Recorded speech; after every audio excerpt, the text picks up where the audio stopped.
Good morning, everyone. Today is Thursday, December the 9th, 2021. My name is Dean Heskin, President and CEO of Swiss America Trading Corporation.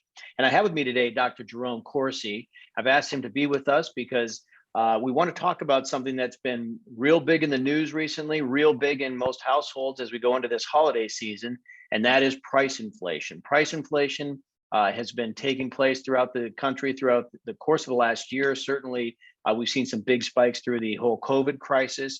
And Dr. Corsi is here to let us know exactly what's been happening, what we may expect to see in the near future and throughout the course of perhaps even 2022. So, Jerry, how are you today, and what can you tell us? Well, I'm great. I'm looking forward to this, Dean. And I think we've got an important story here today. This is the most recent data, which is November 2021. And the Bureau of Labor Statistics is saying that the producer price index for October had increased 0.6%. But that means it's 8.6% of a rise in the 12 months that ended October. So we really got more like an 8 to 9% inflation rate already. And that's the highest that the producer price index has been since 2010, when the BLS, Bureau of Labor Statistics, started calculating the 12-month data. And that's also confirmed by the November reporting from the Bureau of Labor Statistics, the Consumer Price Index. I mean, these are two separate indexes, Dean, and they kind of give us a different measure of different aspects of the economy.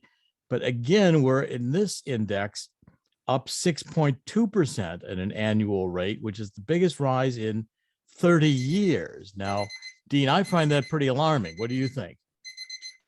Well, I do find it alarming. In fact, this is one of those things when we get into talking about various aspects of the financial markets or the economy, a lot of times it just seems to be a very impersonal thing. We talk about a stock going up or talk about a market index going down or anything along those lines. But when you start talking about this true price inflation, the concern there is this has a real impact on real families.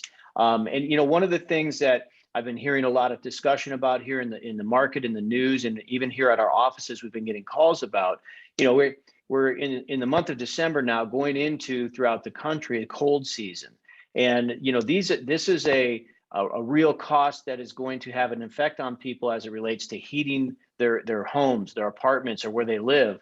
We've slowly but surely been watching these prices creep up, but really can't even say it's a creep up anymore, because these are some huge rises we've seen.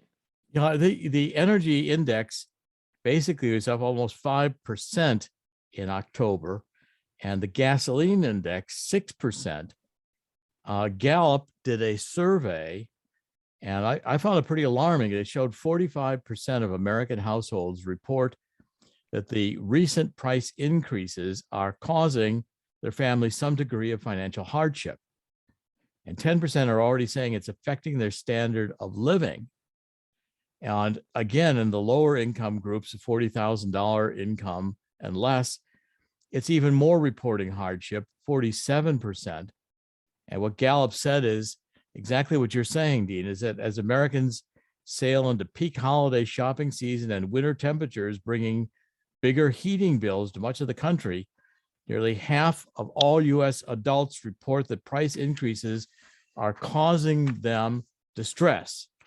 They're saying that essentially it's hardship, financial hardship, and it's a crisis that is developing because Gallup is warning that rising prices are expected to continue, meaning, quote, more Americans are likely to report hardship, and those most vulnerable are likely to see things getting worse before they improve.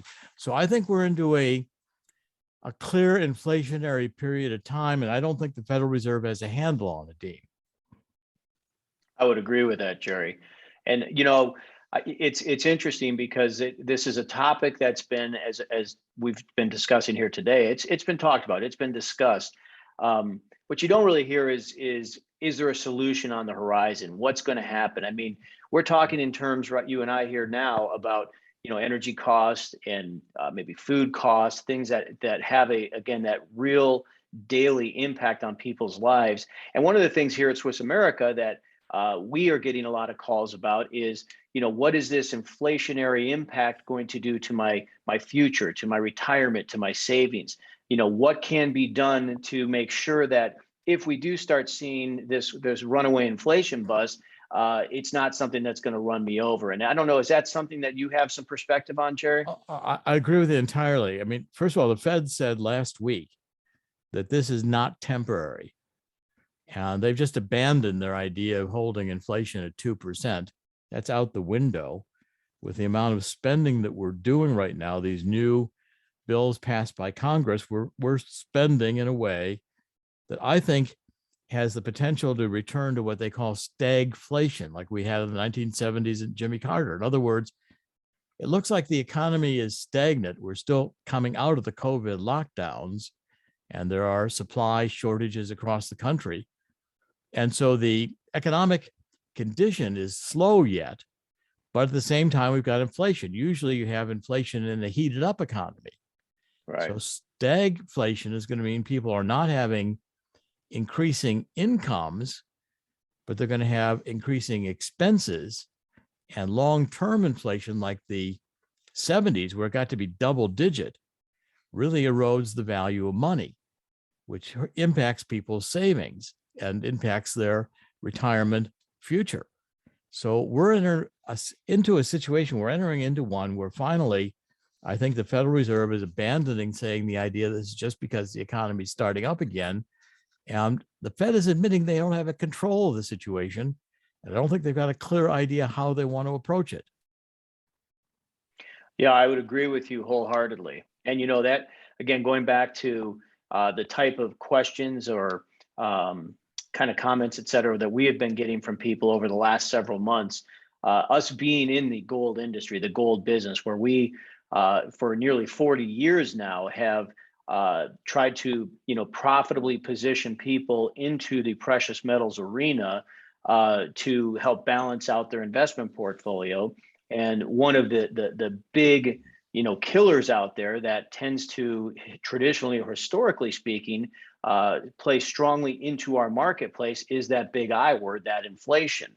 And as you mentioned Jimmy Carter, that's the era, if you will, that everyone looks back at in the gold business when gold prices absolutely exploded, and back at the time, reached nearly $1,000, which in today's dollars would be probably 4 or 5 times that amount. So it is definitely something that we have a very watchful eye on. The reports that are coming out, I don't know your perspective or opinion on this, Jerry, but it just seems like there is no end to where the price inflation that's out there and the fact that it's going to continue to come.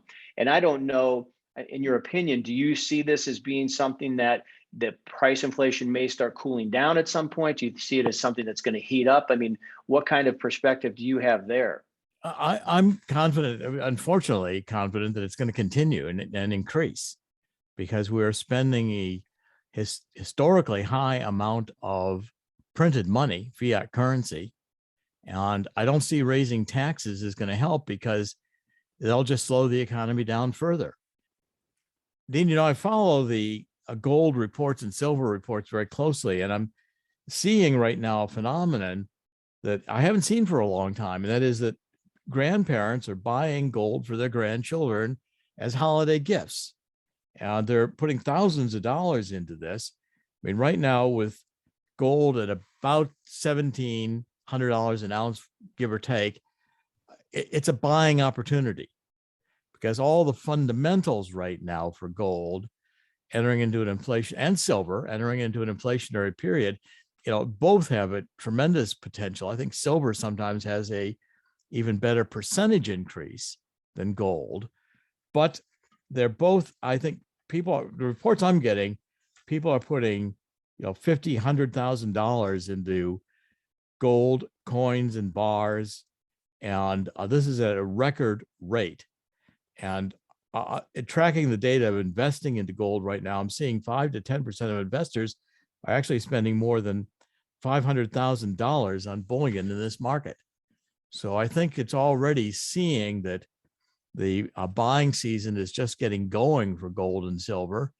And I think it's going to continue for a significant period of time. I think this is a real rare opportunity where gold and silver are both at depressed prices. And I think this is not going to last. I think the prices are going to go over the traditional $2,000 for gold. And, I see that happening early in 2022. Yeah, I would agree. And, there are several experts, several analysts out there, Jerry, that are right on board and right in this, swimming in the same stream that you are, with that perspective that, some even saying in excess of $2,000 perhaps in the year of 2022. And a lot of it just being due to the fact that, these inflationary pressures, the amount of currencies that are being printed out, the amount of money that is being printed and put into circulation, which isn't even money anymore. It's just actually, blips on a computer. But this progression, or this momentum has been building and building and building. And I don't see that as something that is going to stop anytime soon. So, at the end of the day, with these pressures that have been building, and with, the in the near term depressed values that we see in the metals markets, you're absolutely correct. I think it is an excellent opportunity, an excellent time for people to get themselves positioned and get themselves diversified for themselves, kids, grandkids, the same way that you would with any other investment vehicle out there. Well, and I took a look at Federal Reserve Chairman Powell's comments over the last week, and he's saying that he doesn't know how long the Fed can keep interest rates near zero. He says not yet the time to raise interest rates. Well, that always is a signal they're going to do it, and that'll slow down the economy. So, again, if you've got value to invest, the dollars are just being inflated by printing, and it is fiat currency. I mean, the gold also has the value, gold and silver, of being tangible. And you've got something that isn't going to erode by, having its purchasing power constantly diminish. And we're entering a period of time, I think, Dean, that's going to be an historic hit to the value of the dollar. And I think it's going to hit currencies internationally. So I really think this is an opportune time to think seriously about investing in precious metals, gold and silver. Well, certainly you'll get no argument from me on that, in so much as that's what we do here at Swiss America. But, you kind of touched on a topic I'd like to just take a little further there, Jerry. Talking about the dollar and some of the, potential future relative weakness that we may see there. But, a key aspect to gold and silver is you're talking about an asset class, or specific assets, let's say, that actually trade universally. And what I mean by that, what's really distinctly unique to precious metals, to physical metal, is that as you and I sit here, talking, having this little chat here on the Zoom, if gold and silver are being traded, yes, as expressed in US dollars, but without us having to do a thing, they're also being traded in every other currency throughout the world. And why I believe that's very significant, yes, as you mentioned just a moment ago, the tangibility of gold, that's something that's really important. I mean, if push comes to shove and you've got a piece of gold, an ounce of gold, a bar, brick, ingot, whatever it is, sitting somewhere, you can physically go put your hand on it and know you have accessibility to that wealth. But beyond that, heaven forbid we did see something catastrophically bad happen to the US dollar, where, some people over the years have said, the dollar could become worthless, the value could disappear because of all of our debt, these various things. Could that happen? I would hope not, but certainly it is just a piece of paper with confidence in it at the end of the day. But the point being is, like, when you have a piece of gold that does not depend on the US dollar for value, it has this support of all currencies that are traded throughout the world. There is something really reassuring in that. As an example, just even look at any stock on the Dow, great value there. They had great performers recently, all the various things that you look for from an investment. But outside of the ability to take that stock and convert it into US dollars, there's no value there. That is a distinctly unique difference to physical metal, to physical gold and physical silver. You're exactly right. Dan, I've really been working with you with Swiss America for 20 years now. And in those 20 years, there's just different opportunities, different windows that open where the case for gold and silver is, I think, ironclad. And we're in one of those right now, where you can take dollars that you're confident are going to erode and put them into a tangible value you're confident is going to maintain its purchasing power, because it'll be worth more of these inflated dollars in the future. And I think that's the way to look at it. This is a more permanent investment in that you've got real value with gold and silver. You don't have something that is not tied by the US government to gold or silver. It's not tied to anything. And if you can do $3 trillion in a bill that is just hypothecated, made up as a balance sheet somewhere, computer blip, I'd rather have gold and silver, quite frankly. Amen. You and me both.